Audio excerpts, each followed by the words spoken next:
வாழ்க வையகம், வாழ்க வையகம், வாழ்க வளமுடன். எல்லாம் வல்ல இறைவா, மெய்ப்பொருளே, சுத்தவெளியே, சூழ்ந்தழுத்தும் பேரியக்க பேராதார பேருந்து ஆற்றலே, பேரரே, வற்றாயிருப்பே, காலமெனும் காந்தமே, இப்பேருண்மையை மண்ணுலகில் மாந்தரெல்லாம் உள்ளுணர்வாய் உணர்ந்து உய்யட்டும்.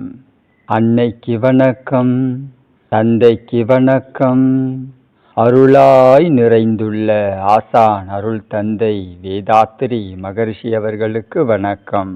அன்பு குரல் யூடியூப் சேனல் அன்பர்கள் அனைவருக்கும் இனிய வணக்கத்தையும் வாழ்த்தினையும் தெரிவித்துக் கொண்டு இன்றைய சிந்தனைக்கு தானியங்கி நரம்பு மண்டலம் என்ற தலைப்பில் சிந்திப்போம். பகுதி 2.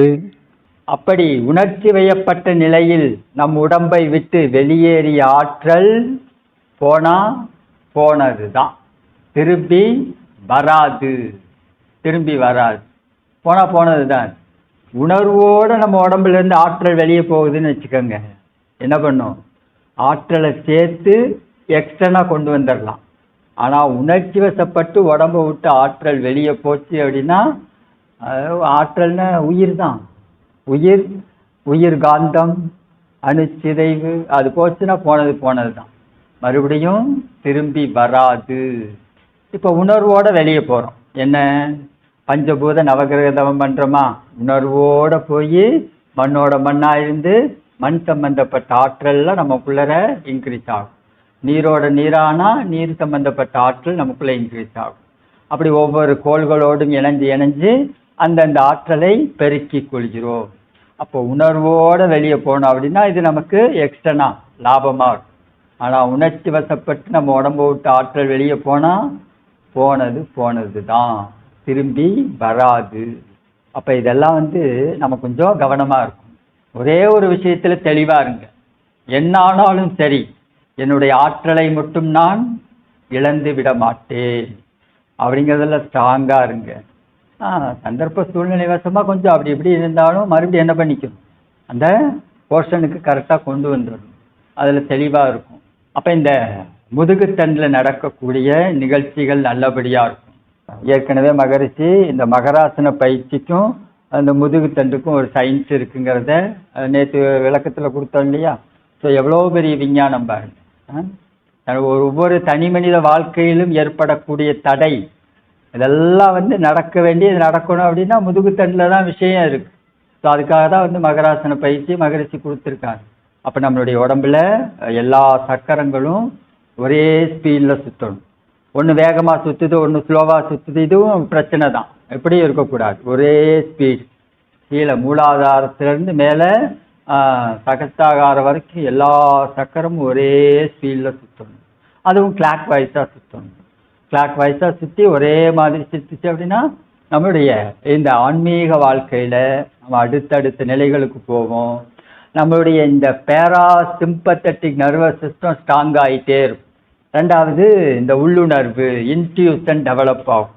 நாம் ஒவ்வொரு விஷயத்தை பற்றி இது என்னன்னு யோசிக்க ஆரம்பிச்சோன்னா அதை பற்றிய தகவல் எல்லாமே நமக்குள்ளார ஆட்டோமேட்டிக்காக டவுன்லோட் ஆகும். ஏன்னா உடம்பு அந்த நிலையில் இருக்குது. ஏழு சக்கரங்களும் நல்லா இருக்குது, கிளாக் வாய்ஸில் இருக்குது, ஆற்றலோட இந்த பேராசிம்பத்தட்டிக் நர்வஸ் சிஸ்டமும் ஸ்ட்ராங்காக இருக்குது. அப்படின்னா ஒன்றை பற்றி நாம் சிந்திக்கும்போது ஆட்டோமேட்டிக்காக வான்காந்தத்திலேருந்து அதற்கான தகவல் எல்லா டேட்டாவையும் ரிசீவ் பண்ணிடும். ஸோ இது இயற்கையிலேயே இருக்கக்கூடிய ஒரு நிகழ்ச்சி தான். ஸோ இதுக்கெல்லாம் நாம் கொஞ்சம் அப்படி அமைதியாக இருந்து முயற்சி பண்ணோம் அப்படின்னா இது எல்லாமே சாத்தியம். தானியங்கி நரம்பு மண்டலம்.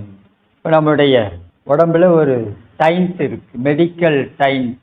இப்போ நம்மளுடைய தெரிஞ்ச அன்பர்கள் இவங்க யாராவது இந்த மாற்று அறுவை சிகிச்சை அப்படின்னு பண்ணியிருந்தாங்க அப்படின்னா அவங்களுக்கு ஒரு சில மாத்திரைகளை எழுதி, இந்த மாத்திரையை எக்காரணத்தை கொண்டும் நிறுத்தக்கூடாது அப்படின்னு டாக்டர் அதை ரவுண்ட் பண்ணி கொடுத்துருப்பாங்க. இது என்ன மாத்திரை, எதுக்காக அப்படின்னா இப்போ மாற்று அறுவை சிகிச்சை, உறுப்பு மாற்று அறுவை சிகிச்சைன்னு பண்ணோம் அப்படின்னா, இப்போ வேற ஒருத்தவங்க உடம்புலேருந்து நம்ம உடம்புல வச்சு அதை ஸ்டிச் பண்ணிடுறாங்க. இப்போ நம்ம உடம்புல இருக்கிற அந்த செல் இது வந்து அந்த மாற்று உறுப்பை இது நம்மளோடது கிடையாது, அவ்வளோ சீக்கிரமாக அது என்ன பண்ணாது, ஏற்றுக்கொள்ளாது. இது நம்மளோடது இல்லை, வேற எங்கேயோ இருந்து வந்திருக்கு. அப்போ இது என்ன பண்ணணும், அடுத்து அது வந்து மெக்கானிசம், இதை அழிச்சிடணும். அப்படிங்கிற ப்ராசஸுக்கு நம்முடைய உடல் செல்லெல்லாம் தயாராகும். இப்போ இந்த ரவுண்ட் பண்ணி கொடுத்த மாத்திரை என்ன பண்ணுன்னா, இது நம்ம செல்லுகிட்ட இருந்து இதை காப்பாற்றும், இந்த உறுப்பை. இதுக்கு தான் நம்ம உடம்புலயே இருக்கக்கூடிய விஞ்ஞானம் இது. மாற்று அறுவை சிகிச்சை பண்ண உறுப்புகளை நம்ம உடம்பு ஏற்றுக்காது. ஆனால் ஒர்க்கு நடக்கும், அதற்கான ஒர்க்குங்கிறதெல்லாம் நடக்கும். பட்டு மற்ற செல்கள்லாம் வந்து இது அழிக்கிறதுலேயே மும்மரமாக இருக்கும். ஏன்னா நம்மளோடது இல்லைங்கிற அந்த மைண்ட் செட். ஏன்னா கூடவே இருந்து வளர்ந்து இருந்தால் மட்டும்தான் அது அதோடதுன்னு ஏற்றுக்கும். அப்படி திடீர்னு எல்லாத்தையும் மாற்றி வச்சு எல்லாம் பண்ணோம் அப்படின்னா அது அதோடதுன்னு ஏற்றுக்காது. அப்போ அடுத்த ப்ராசஸ் இதை அழிக்கணுங்கிறதுக்கான முயற்சியில் இறங்கும். ஸோ அதனால தான் வந்து இந்த மாத்திரை கொடுக்குறாங்க. ஸோ இந்த மாத்திரை நம்ம சாப்பிட்டோம் அப்படின்னா இந்த செல்கள் இதை அழிக்கிறதுலேருந்து நம்ம அந்த உறுப்பை காப்பாற்றுறதுக்கு தான் அந்த மாத்திரை. அப்போ இது மாதிரி நம்ம உடம்புல ஒரு ஆற்றல் தபம் பண்ணுறதுனாலையும் உடல் பயிற்சி பண்ணுறதுனாலையும் இன்க்ரீஸ் ஆகுது இல்லையா. இதை உடனே நம்மளுடைய உடம்போ அல்லது செல்களோ என்ன பண்ணாது, ஏற்றுக்காது. சயின்ஸ் தான். அதனால தான் வந்து மகிழ்ச்சி ஒரு இடத்துல இந்த ஒரு ஸ்பீச்சில் இந்த வார்த்தையை கொடுப்பாங்க, நமக்கு ஒரு எனர்ஜி ஆற்றல் தவ ஆற்றல் குவிஞ்சுது அப்படின்னா அந்த ஆற்றலை செலவு பண்ணி க்ளோஸ் பண்ணதுக்கப்புறம் தான் நமக்கு அடுத்த வேலைக்கே போவோம். அப்படி தான் இருக்கும் அது ஆரம்பத்தில் அப்படி தான் இருக்கும். ஆரம்ப சாதகர்களுக்கு அப்படி தான் இருக்கும். ஆனால் இதை வந்து லைஃப் ஃபுல்லாக இப்படியே தான் அப்படின்னு கொண்டு போயிடக்கூடாது. நாம் இந்த சயின்ஸை புரிஞ்சுக்கிட்டு இதுவும் நாம தான், அது வேற ஏதோ ஆற்றல்லாம் கிடையாது அப்படிங்கிறத அந்த ஒரு ஒப்பந்தத்துக்கு அந்த ஒரு தீர்மானத்துக்கு வரணும். அதுக்கு தான் வந்து நாம் என்ன பண்ணுறோம், இந்த உடம்புக்குள்ளே பண்ணுற தவம் உடம்புக்கு வெளியில் பண்ணுறோன்னு இருக்கு இல்லையா. உடம்புக்கு வெளியில் பண்ணக்கூடிய தவங்கள்லாம் மகரிஷி கொடுத்ததுக்கு காரணம் இதுதான். இந்த பஞ்சபூதம் வேற இல்லை, நாம் வேற இல்லை அப்படிங்கிறத புரிஞ்சுக்கிறது தான். கோள்கள் நவக்கோள்கள் வேற இல்லை, நாம் வேற இல்லை, எல்லாம் ஒன்றோட ஒன்று கனெக்ஷனில் தான் இருக்குது. அப்போ இந்த ஒரு கோள் மேலே அல்லது நீர் மேலே நிலம் மேலேன்னு தவம் பண்ணும்போது நமக்கும் அதற்குமான ஒரு இணக்கத்தன்மை உருவாகும். அப்போ இந்த ஆற்றல் கொஞ்சம் கொஞ்சமாக இன்க்ரீஸ் ஆக அந்த ஆற்றலை பாதுகாத்து அதை நல்ல முறையில் பயன்படுத்துறதுங்கிற அந்த மெக்கானிசம், அந்த சயின்ஸ் நமக்குள்ளே டெவலப் ஆகும். இதுக்கு தான் இந்த தவமெல்லாம், பஞ்சபூத நவகிரக தவம், துரியாதீத தவம், இறைநிலை தவம், எல்லாமே அதுக்கு தான். இப்போ நாம் இதை கொஞ்சம் நல்லபடியாக புரிஞ்சுக்கிட்டு 9 மைய தவம் இதெல்லாம் வந்து நாம் கொஞ்சம் ஆழமாக இதுக்கு பின்னாடி இருக்கிற சயின்ஸை புரிஞ்சுக்கிட்டு நாம் வந்து நம்மளை பக்குவப்படுத்திக்கணும். நாம் வந்து செயல்திறன்லையும் புலன்களை அல்லது நம்மளுடைய எண்ணம் சொல் செயலை நம்ம வந்து எதிர்த்தன்மையோடு வச்சுக்கக்கூடாது. இயற்கைக்கு பொருத்தமாக இருக்கும்னு நம்முடைய எண்ணம் சொல் செயல்.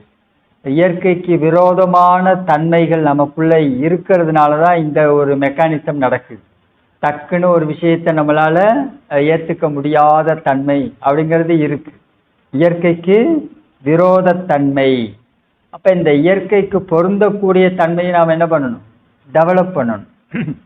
அதனால தான் வந்து இந்த தேவையில்லாத குணங்களை விட்டுருங்க, பேராசையெல்லாம் இருக்கக்கூடாது, நிறைமனமாக இருக்கணும் அப்படிங்கிற அந்த ஒரு பண்பை நமக்குள்ளே டெவலப் பண்ணுறது காரணம் இதுதான். இயற்கையோடு இணைதல் அப்படின்னா இப்படி தான் கொஞ்சம் கொஞ்சமாக இணைய முடியும். மகிழ்ச்சி அதுக்கு 2 பக்கமும் டியூன் பண்ணுறாங்க நம்மளை.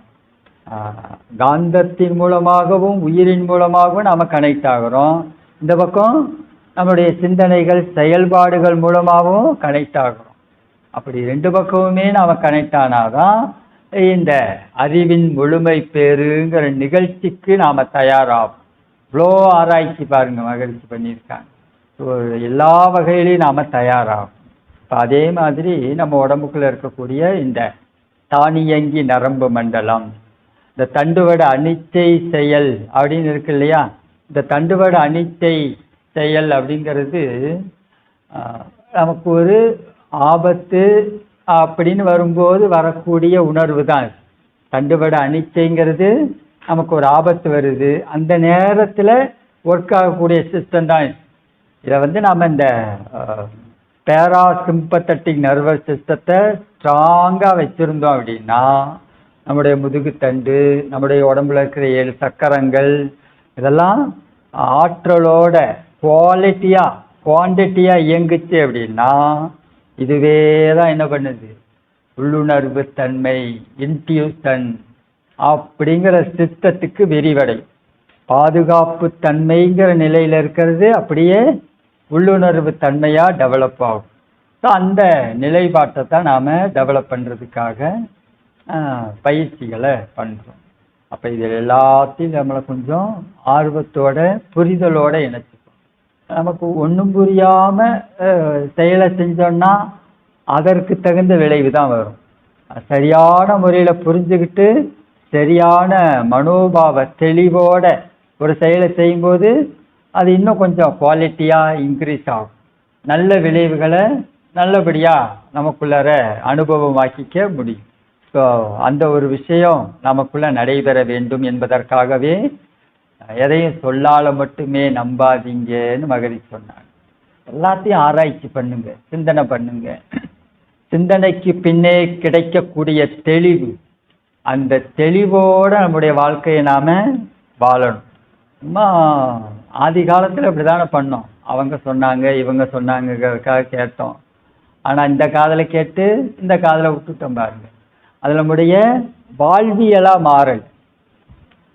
இதிகாசம், புராணங்கள், ராமாயணம் படிக்கிறது, மகாபாரதம் படிக்கிறது, கதா காலட்சேபம் எல்லாமே அற்புதமான சயின்ஸு, இயற்கையினுடைய கோட்பாடை பற்றி தான் பேசுது. வேற ஒன்றுமே இல்லை. அதில் இயற்கையினுடைய கோட்பாடு தான் இதில் எல்லாத்தையும் பெரியவங்க சொன்னாங்க. ஆனால் கேட்டு பூரிப்பு அடைந்தோமே ஒழிய அது நமக்கான வாழ்வியல் கோட்பாடுங்கிறத விட்டுட்டோம் பாருங்க. காதால கேட்டு காதாலேயே விட்டுட்டோம். ஸோ அந்த இடத்துல தான் மகிழ்ச்சி நம்மளை டியூன் பண்ணுறாங்க. இது வாழ்வியலாக இந்த கோட்பாடுகள் மாறணும் அப்படிங்கிறதுக்காக. ஸோ எல்லாத்தையும் சிந்தனை பண்ணி தற்சோதனை பண்ணி நாம் டியூன் ஆக வேண்டியது நிறைய இருக்கு.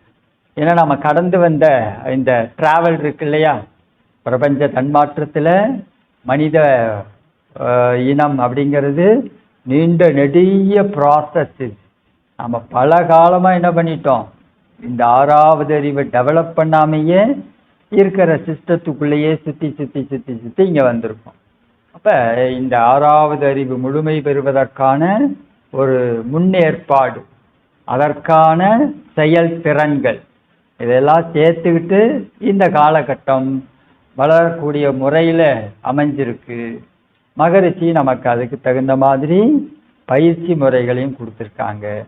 கொஞ்சம் புரிதலோட இடம் கொடுத்தோம்னா போதும். நமக்குள்ளே நம்ம எதுக்கு இடம் கொடுக்குறோமோ அது டெவலப் ஆகும்.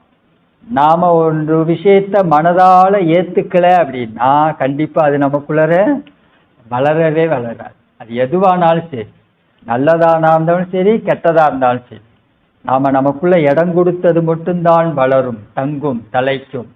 நாம் நமக்குள்ளே இடம் கொடுக்காத எதுவுமே நமக்குள் தங்காது, தலைக்காது. இந்த சயின்ஸ் அடிப்படையாக வச்சு யோசனை பண்ணி பாருங்களேன். எனக்கு வாழ்க்கையில் இவ்வளோ சிக்கல், குடும்பத்தில், சமுதாயத்தில் அப்படின்னா நாம் அதுக்கெல்லாம் இடம் கொடுத்து தான் இருந்து வாழ்ந்துட்டுருக்கோன்னு அர்த்தம். யதார்த்தமான உண்மை அதுதான். நமக்கு அதுக்கெல்லாம் இடம் கொடுக்குறோம், அதுதான் அதெல்லாம் டெவலப் ஆகுது.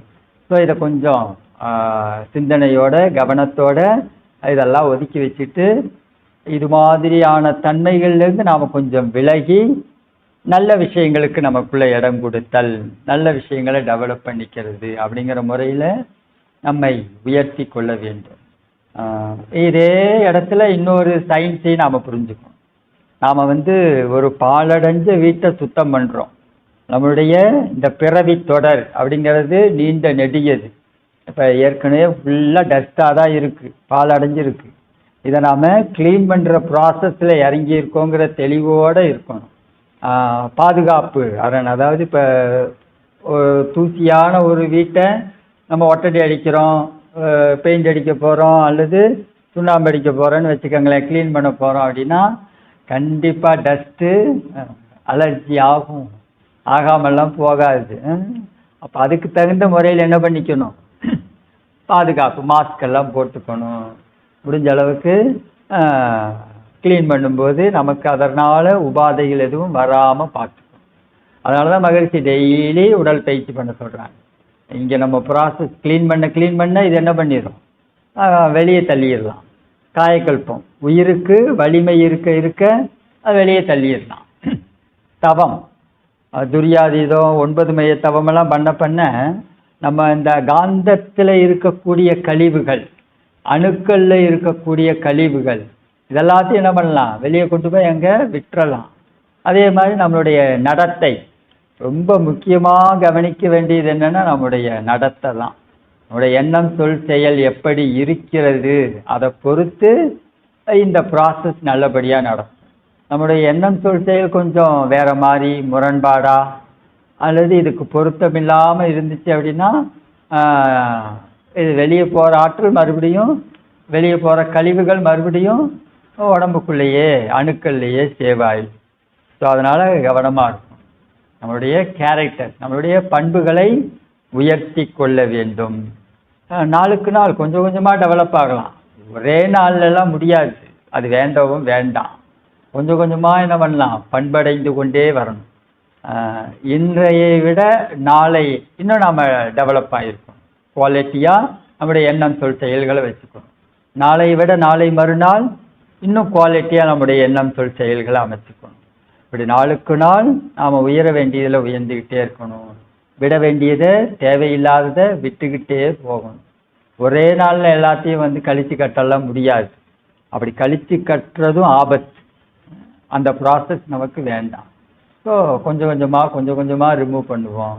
ஆனால் இன்னையை விட நாளைக்கு இன்னும் பெட்டரா, நாளை விட நாளை மறுநாள் இன்னும் பெட்டரா, அப்படி போயிட்டே இருக்கும். இப்போ நம்மளுடைய இந்த உள்ளுணர்வு தன்மையும் இதன் மூலமாக தான் டெவலப் ஆகும்.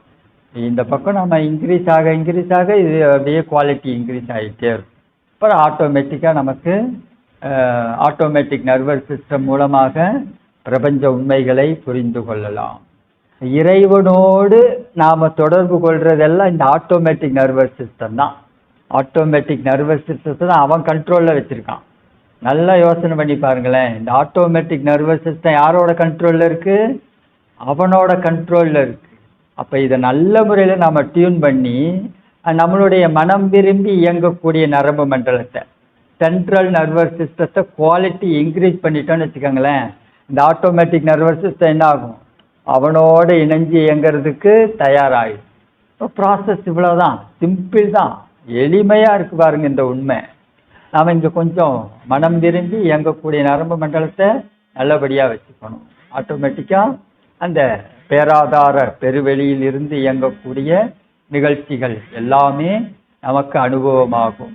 உள்ளுணர்வு தன்மை, இன்ட்யூஷனை டெவலப் பண்ணிக்கலாம்.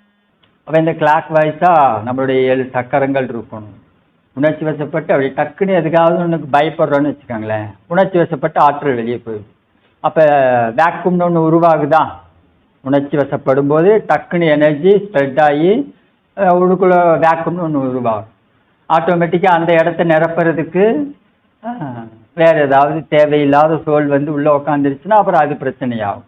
ஸோ அதனால தான் பயப்படக்கூடாது. பயப்படுறதுக்கு ஒன்றுமே இல்லை. எதுக்காக பயப்படுறோம், பயந்து எதையாவது சாதிக்க முடியுமா, ஒன்றும் சாதிக்க முடியாது. கவலைப்பட்டு எதையாவது சாதிக்க முடியுமா, ஒன்றும் சாதிக்க முடியாது. சினப்பட்டு கோபப்பட்டு எதையாவது சாதிச்சிட முடியுமா, ஒன்றும் கிடையாது. ஹிஸ்ட்ரியே இல்லை. ஆனால் பாருங்கள், எல்லாரும் கோபப்படுறோம், கவலைப்படுறோம், பயப்படுறோம், தேவையில்லாததுக்கெல்லாம் பயப்படுறோம். இப்படியெல்லாம் இந்த உணர்வுகள்லாம் இருக்குன்னா நம்முடைய நர்வஸ் சிஸ்டம் இன்னும் ஸ்ட்ராங் ஆகலைன்னு அர்த்தம். இதனுடைய சயின்ஸ் என்னன்னா இதுதான், நம்மளுடைய நர்வஸ் சிஸ்டம் பலகீனமாக இருக்கிறது. அதனால தான் வந்து மகரிஷி என்ன பண்ணாங்க, முதல்ல உடல் பயிற்சின்னு கொடுத்ததுக்கு காரணமே அதுதான். நர்வஸ் சிஸ்டத்தை ஸ்ட்ராங் பண்ணும். ஆட்டோமேட்டிக்காக நம்மளுடைய உடல் பயிற்சி எல்லாமே நம்முடைய நரம்பு செல்கள், இரத்த செல்கள், எலும்பு செல்கள், நம்ம உடம்புல இருக்க எல்லா செல்களுக்குமான பயிற்சி தான் உடல் பயிற்சி. அப்போ இதை நம்ம முறையாக நல்லபடியாக பயன்படுத்திட்டோம் அப்படின்னா ஆட்டோமேட்டிக்காக இந்த நர்வஸ் சிஸ்டம் எல்லாம் ஸ்ட்ராங் ஆகும், நல்லபடியாக இயங்கும். எந்த வகையிலையும் பிரச்சனைகளை உருவாக்கிக்க மாட்டோம். தானாக உருவாகிற பிரச்சனைகள் ஃபேஸ் பண்ணுறதுக்கு தயாராகிடும்.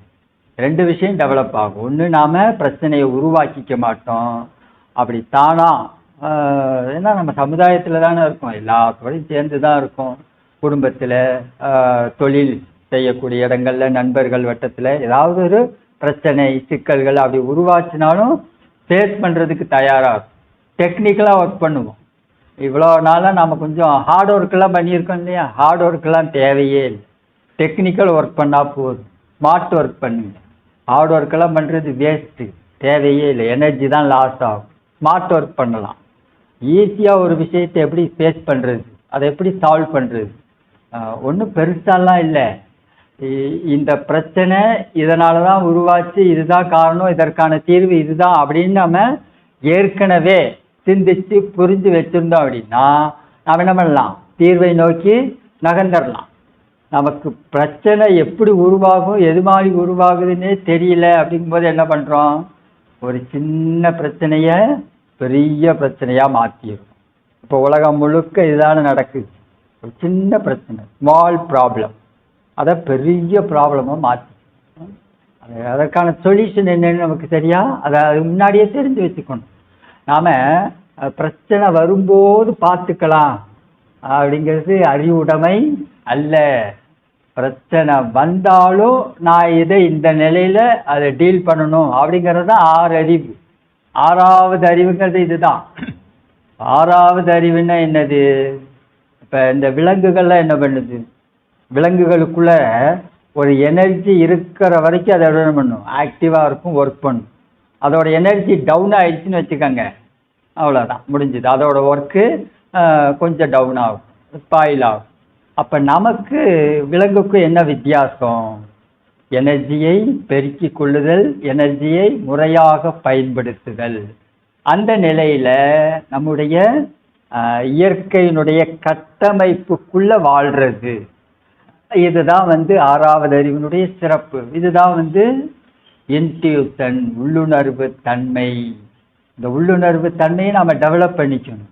அப்போ இந்த உள்ளுணர்வு அப்படிங்கிறது என்னது, வர்றதுக்கு முன்னாடியே ஒரு பிரச்சனை, ஒரு ப்ராப்ளம், அதை பற்றிய டேட்டா நம்மக்கிட்ட இருக்கணும். ஒரு ப்ராப்ளம் உருவாகும், அப்படி உருவாச்சினாலும் நான் அதை ஃபேஸ் பண்ணுறதுக்கு தயாராக இருப்பேன் அப்படிங்கிறது தான் 6வது அறிவு.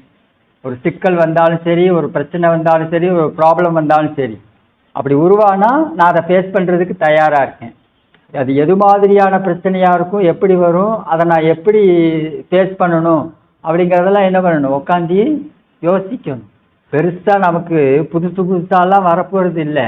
நீங்கள் ஏற்கனவே சந்தித்த பல பிரச்சனைகளை யோசனை பண்ணுங்க. இப்போ இந்த இடத்துல நான் கொஞ்சம் இந்த வார்த்தையை பேசாமல் அமைதியாக இருந்திருந்தேன் அப்படின்னா இது இவ்வளோ பெரிய பிரச்சனை ஆகியிருக்காது அப்படின்னு ஒன்று இருக்கு இல்லையா, விஷயம் அவ்வளோதான். ஒரு வார்த்தையை சொல்கிறதுக்கு முன்னாடி நாம் என்ன பண்ணணும், இந்த வார்த்தை என்ன பிரச்சனையை உருவாக்கும்னு யோசித்து வைக்கணும். நீங்கள் அந்த நேரத்தில் போய் அதை பார்த்துக்கலாம் அப்படின்னீங்கன்னா அந்த நேரத்துலலாம் கண்ட்ரோல்லாம் வரவே வராது. கோபம் வர்றதுக்கு முன்னாடி நாம் வந்து அமைதியாக இருக்கணும். இப்போ நாம் இதை விஷயத்தை பேச போகிறோம் அப்படின்னா அவங்க வந்து கண்டிப்பாக நம்மளை கோபப்படுத்துகிற மாதிரி பேசுவாங்க அப்படிங்கிற அந்த சிந்தனை இருந்தால் தான் நாம் அந்த இடத்துல என்ன பண்ணுவோம், அமைதியாக இருப்போம். இல்லை நாம் வாட்டில் போய் பார்ப்போம், என்ன வருதோ பார்த்துக்கலாம் அப்படின்னா என்ன பண்ணுவோம், கோபத்தை தூண்டி விடுவாங்க, நாமளும் கோபப்பட்டுருவோம். 2 நாள் ஆகும், 8 ஆகும், அப்புறம் பிரச்சனை பெருசாகிடும். இதுதான் கூடாதுங்க. பிரச்சனையை அமைதியாக இருந்து அதற்கான தீர்வை நோக்கி நாம் போகும். பிரச்சனையை பெருசு பண்ணிக்க கூடாது. இது 6வது அறிவு இல்லை, இது 5 அறிவினோட தன்மை. ஒரு பிரச்சனையை பூதாகாரமாக மாற்றுறதுங்கிறது யாரோடது? விலங்குகளோடது. நம்ம பிரச்சனையை உருவாக்குவதற்காக உருவானவர்கள் அல்ல. நம்ம பிரச்சனையை சால்வ் பண்ணுறதுக்காக, ப்ராப்ளத்தை சால்வ் பண்ணுறதுக்காக உருவான பிறவி. பிரபஞ்சத்தில் அவ்வளோ பிரச்சனை இருக்கு. நமக்குள்ள என்னென்ன பிரச்சனையெல்லாம் இருக்கோ அதெல்லாமே இந்த பிரபஞ்சத்திலையும் இருக்கு. ஏன்னா இந்த பிரபஞ்சத்தால் நாமும், நம்மால் இந்த பிரபஞ்சமும் ஒன்றால் ஒன்று இந்த காந்த தத்துவம் இருக்கு இல்லையா? மோதுதல், சிதறுதல், ஊடுருவுதல், இரண்டுக்கும் இடையே ஓடிக்கொண்டிருத்தல், பிரதிபலித்தல். நமக்குள்ள என்ன பிரச்சனையெல்லாம் நம்ம வச்சிருக்கோமோ அதெல்லாம் இந்த பிரபஞ்ச வெளியிலேயே இருக்கு. அப்ப இது எல்லாத்துட்டும் இருந்து நம்மளை எப்படி பாதுகாப்பா வச்சுக்கிறது, எந்த முறையில இருந்தா நமக்கும் இயற்கைக்குமான இந்த இணக்கத்தன்மை ஸ்ட்ராங்கா இருக்கும், நம்முடைய உடலுக்கும் நமக்குமான இணக்கத்தன்மை ஸ்ட்ராங்கா இருக்கும், நம்முடைய உயிருக்கும் நம்முடைய எண்ணங்களுக்கும் செயல்பாடுகளுக்கும் ஸ்ட்ராங்கா இருக்கும் அப்படிங்கிறதெல்லாம் நம்ம கொஞ்சம் ஆழமா உட்காந்து யோசிக்கணும். மௌனமே அதுக்கு தான். மௌனம்ங்கிறதே அதுக்கு தான். மறை பொருள்களை பற்றிய உண்மைகளை எல்லாம் தெரிந்து கொள்வதற்காகவே நமக்கு இந்த மௌன நோன்பு வழங்கப்பட்டிருக்கிறது. மறை பொருள்கள் நாம் கண்ணால, காதால, மூக்கால, இந்த புலன்களால் வாழ்ந்துட்டு இருக்கோம். இந்த புலன்களால் உணர முடியாத சில விஷயம் இருக்கு. த விசிபிள், இன்விசிபிள் அப்படிங்கிறது எல்லாத்தையும் சேர்த்து தான் நம்ம வாழ்க்கையை வாழும். அப்போ விசிபிள் மட்டும் நமக்கு மூமெண்ட்டு நல்லா இருக்குது, விசிபிளில் மட்டும் நம்மளுடைய கனெக்ஷன் கரெக்டாக இருக்குது. ஆனால் இன்விசிபிளில் அதை பற்றிய நாலேஜே இல்லை, அதை பற்றிய புரிதல் எதுவும் இல்லாத போது ஒரு சைடு நாம் ஸ்ட்ராங்காக இருப்போம், ஒன் சைடாக யோசிப்போம். ஒன் சைடாக யோசிக்கிறது நல்லதா? எந்த ஒரு பிரச்சனைக்கும் தீர்வு ஏற்பட போவது இல்லை. ஒன் சைடாக யோசிச்சிங்கன்னா எந்த ஒரு பிரச்சனைக்கும் சால்வ் ஆகாது. அப்போ நடுநிலை தன்மைன்னு ஒன்று வேணும் இல்லையா? எல்லாத்தையும் சென்ட்ரலைஸ் பண்ணி யோசிக்க ஆரம்பிங்க. எந்த ஒரு பக்கமும் நாம் சாயக்கூடாது. சார்புத்தன்மை இல்லாமல் நம்முடைய வாழ்க்கையை வாழும். இந்த சார்புத்தன்மை இல்லாமல் நடுநிலைத்தன்மையோடு இருந்து நாம் நம்முடைய வாழ்க்கையை வாழும்போது தான் இன்ட்யூஷன் டெவலப் ஆகும். நமக்குள்ளே இருக்கிற இந்த உள்ளுணர்வு தன்மை, எந்த ஒன்றை புரிந்து கொள்ள வேண்டும் என்று சிந்திக்கிறோமோ அதை பற்றிய டேட்டா அப்பளுக்கு இல்லாமல், அதாவது அது மாற்றி புரிஞ்சுக்காமல் நேரடியாக புரிஞ்சுக்கணும். உள்ளதை உள்ளவாறு உணர்தல்னு இருக்கு இல்லையா? பேராசிம்பத்தட்டிக் நர்வஸ் சிஸ்டம் வீக்காக இருந்தது அப்படின்னா உள்ளதை உள்ளவாறு உணராமல் உள்ளதை மாற்றி புரிஞ்சுக்கணும். ஏன்னா நம்மளுடைய நாலேஜ் என்னவோ, நமக்கு அனுபவம் என்னவோ அதுதான் இதுன்னு என்ன பண்ணிடுவோம், அட்ரஸ் பண்ணிடுவோம். அப்போ அதனுடைய ஒரிஜினாலிட்டி என்னாகும்? தப்பாக போயிடும். இதுதான் பிரச்சனை. உள்ளதை உள்ளவாறு உணரக்கூடிய பண்பு நமக்குள்ளே டெவலப் ஆகும். வாழ்க்கையில் ஏற்படக்கூடிய எல்லா சிக்கல்களுக்கும் பிரச்சனைகளுக்கும் காரணமே இதுதான். உள்ளதை நமக்கு புரிஞ்ச மாதிரி புரிஞ்சுக்கிறோம். இது எவ்வளோ பெரிய குழப்பத்தை ஏற்படுத்தும் தெரியுமா? இன்னைக்கு இருக்கிற எல்லா குழப்பத்துக்கும் காரணமே இதுதான். உள்ளதை நமக்கு என்ன தெரிஞ்சிருக்கோ அதுதான் இதுன்னு அட்ரஸ் பண்ணிடுறோம், அப்படியே அதை மோல்டு பண்ணுறோம். அப்போ அதனுடைய ஒரிஜினாலிட்டி போச்சு. அப்போ இதெல்லாம் இல்லாமல் உள்ளதை உள்ளவாறு உணர்தல், அந்த நிலைக்கு நாம் உயரணும். அப்படின்னா நமக்குள்ளே இருக்கக்கூடிய இன்ட்யூஷன் டெவலப் ஆகணும். உள்ளுணர்வு தன்மை சிறப்பாக இயங்கணும். உள்ளுணர்வு தன்மை சிறப்பாக இயங்கணும் அப்படின்னா சிம்பத்தட்டிக் நர்வஸ் சிஸ்டத்திலேருந்து நாம் பேராசிம்பத்தட்டிக் நர்வஸ் சிஸ்டத்தை ஸ்ட்ராங்காக வச்சுக்கணும். பேராசிம்பத்தட்டிக் நர்வஸ் சிஸ்டம் ஸ்ட்ராங் ஆச்சுன்னா தான் இன்ட்யூஷன் டெவலப் ஆகும். அப்படி பேராசிம்பத்தட்டிக் நர்வஸ் சிஸ்டம் ஸ்ட்ராங் ஆகணும்னா சாந்தி தவம் பண்ணணும், உடல் பயிற்சி பண்ணணும், காயக்கல்பம் பண்ணணும். இதெல்லாம் சும்மா வெறுமனே உடல் அளவில் இதை செய்யக்கூடாது, உயிர்கலப்போடு செய்யணும். இப்போ காயக்கல்ப பயிற்சியை காலையில் சாயந்தரம் உணவுக்கு முன்னாடின்னு மகரிஷி கொடுத்ததுக்கெல்லாம் காரணம் இதுதான். இது எவ்வளோ பெரிய சயின்ஸ் பாருங்க. அப்போ இந்த சயின்ஸ் எல்லாம் நாம் கொஞ்சம் புரிஞ்சுக்கிட்டு இந்த சயின்ஸுக்கு பொருந்தின மாதிரி நாமளும் நம்மளுடைய தன்மைகளை மாற்றிக்கணும், உயர்த்திக்கணும். மாற்றுறதுன்னா மாற்றுறதெல்லாம் இல்லை, உயர்றது தான். இப்படி கீழே இருந்து வாழ்கிறது ஆன்டி கிளாக் வாய்ஸாக வாழக்கூடிய வாழும் தன்மைன்னு ஒன்று இருக்குது, கிளாக் வாய்ஸ் வாழும் முறை தன்மைன்னு ஒன்று இருக்குது. ஆன்டி கிளாக் வாய்ஸ்லேருந்து கிளாக் வாய்ஸுக்கு மாறிக்கங்க, அவ்வளோதான். இந்த கீழ்ப்பட்ட நிலையிலேருந்து மேல்நிலையில் வாழ்கிறதுக்கு முயற்சி பண்ணணும். அதை ஒட்டி இது எல்லாமே மாறும். இப்போ நமக்கு தவம் நல்லா வரலை. ஏன் நல்லா வரலைன்னா இந்த பேராசிம்பத்தட்டிக் நர்வஸ் சிஸ்டம் ஸ்ட்ராங்காக இல்லை, அதனால தான் தவம் நல்லா வரல. ஒரு நேரம் இருக்கிற மாதிரி ஒரு நேரம் இருக்க மாட்டேங்குது. காரணம் இதுதான், பேராசிம்பத்தட்டிக் நர்வஸ் சிஸ்டம் ஒரு நேரம் நல்லா இருக்கு, ஒரு நேரம் நல்லா இருக்க மாட்டேங்குது. அப்போ தவத்திலையும் அது பிரதிபலிக்கும். ஒரு நேரம் நான் மனுஷனாக இருக்கேன், ஒரு நேரம் நான் என்னையும் தாண்டி கடவுள் பாதி மிருகம் பாதி கலந்து செய்த கலவை நாம். உள்ளே மிருகம் வெளியே கடவுள் விளங்க முடியா கவிதை நாம். மிருகம் கொன்று கடவுள் வளர்க்க பார்க்கின்றேன், ஆனால் கடவுள் கொன்று உணவாய் தின்று மிருகம் மட்டும் வளர்கிறதே. மிருகம் மட்டும்தான் வளருது அப்படின்னா நாம் இந்த பேராசிம்பத்தட்டிக் நர்வஸ் சிஸ்டத்தை சரியாக டியூன் பண்ணலைன்னு அர்த்தம். நாம் அதை டியூன் பண்ணிட்டோம் அப்படின்னா மிருகத்துக்கு வேலையே கிடையாது. அதை நம்ம அமைதியாக வேறு மாதிரி மாற்றி விட்டுடலாம்.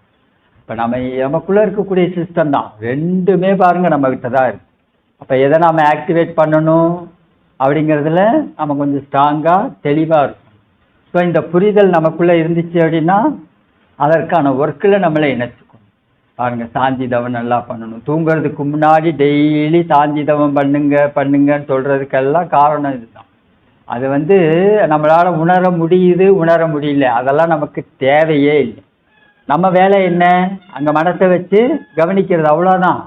அது உணர்வு நாளைக்கு கிடைக்கட்டும், அல்லது 4 நாள் கழிக்கட்டும், அல்லது 4 மாதம் கழித்து கிடைக்கட்டும், அல்லது 4 வருஷம் கழித்து கூட கிடைக்கட்டும், அதுக்கும் நமக்கும் சம்பந்தமே கிடையாது. அது அவனோட வேலை. சாந்தி தவத்தில் உணர்வை கொடுக்கறது அது அவனோட வேலை, அவன் பார்த்துக்குவான். என்னோட ஒர்க் என்ன, தவம் பண்ணுறது, அவ்வளோதான். அந்த முடிவுக்கு நாம் வந்துடணும்.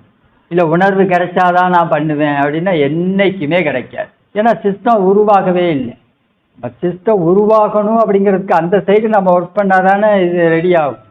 இப்போ நாம் செயலை செய்வதற்கு மட்டுமே நமக்கு அனுமதி வழங்கப்பட்டிருக்கிறது.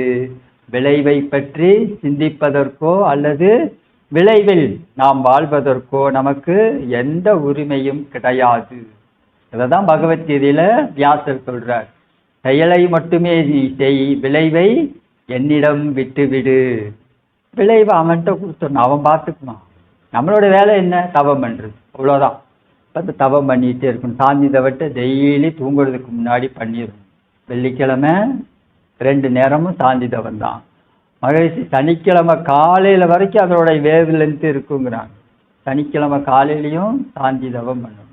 அப்போ இது எல்லாத்தையும் சரியான முறையில் நாம் செய்து கொண்டு வர இந்த பேராசிம்பத்தட்டிக் நர்வஸ் சிஸ்டம் ஆக்டிவேட் ஆகும்.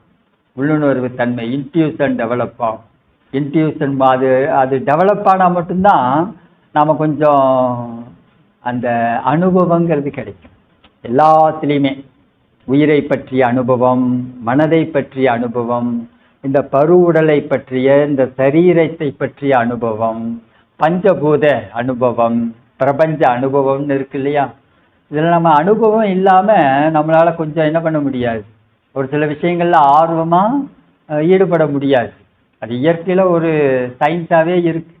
நமக்கு ஒரு அனுபவம் கிடைச்சாதான் நம்ம என்ன பண்ணுவோம், ஆர்வத்தோடு நம்மளை இணைச்சிக்குவோம். ஆனால் என்ன பண்ணக்கூடாது, அளவுக்கு மீறி எதிர்பார்க்கக்கூடாது. அனுபவம் கிடைக்கணும், அது நாளைக்கு கிடைக்கும், நாளான்னைக்கு கிடைக்கும், ஆனால் நான் என் ஒர்க்கை சரியாக செய்வேன் அப்படிங்கிற தன்மையில் அதை வச்சுக்கணும். கிடைச்ச அனுபவத்தை என்ன பண்ணணும், ஏற்றுக்கணும். அனுபவம் கிடைக்காம இருக்குமா, கிடைக்காமலாம் இருக்காது, கண்டிப்பாக அனுபவம் கிடைக்கும்.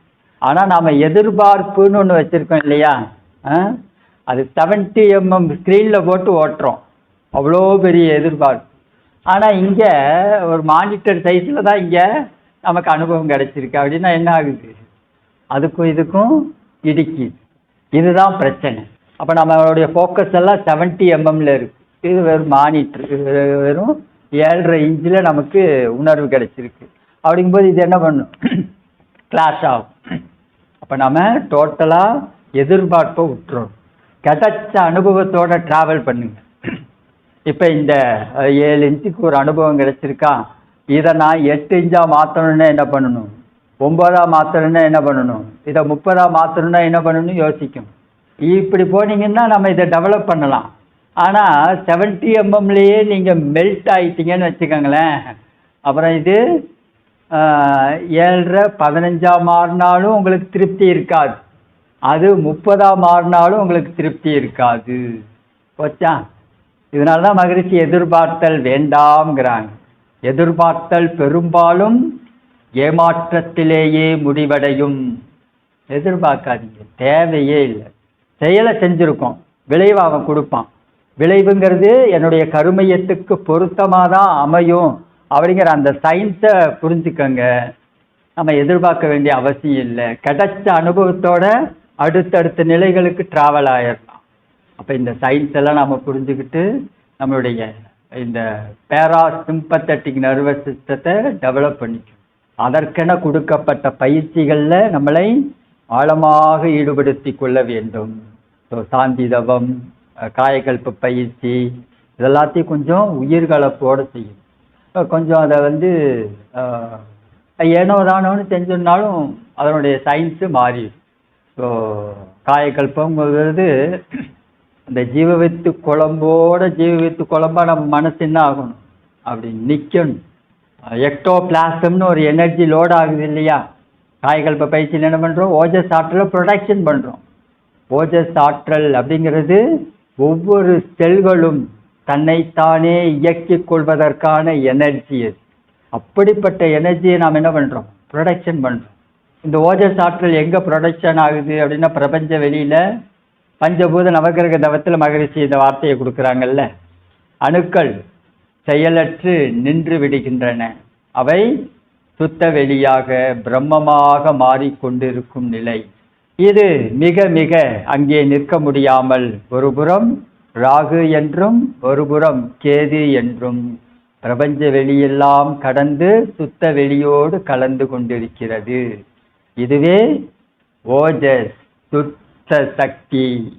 அப்ப ஒரு அணு அதனுடைய செயல்திறன் குறைஞ்சு சுத்த வெளியா மாறினது தான் என்னது, ஓஜஸ் ஆற்றல்.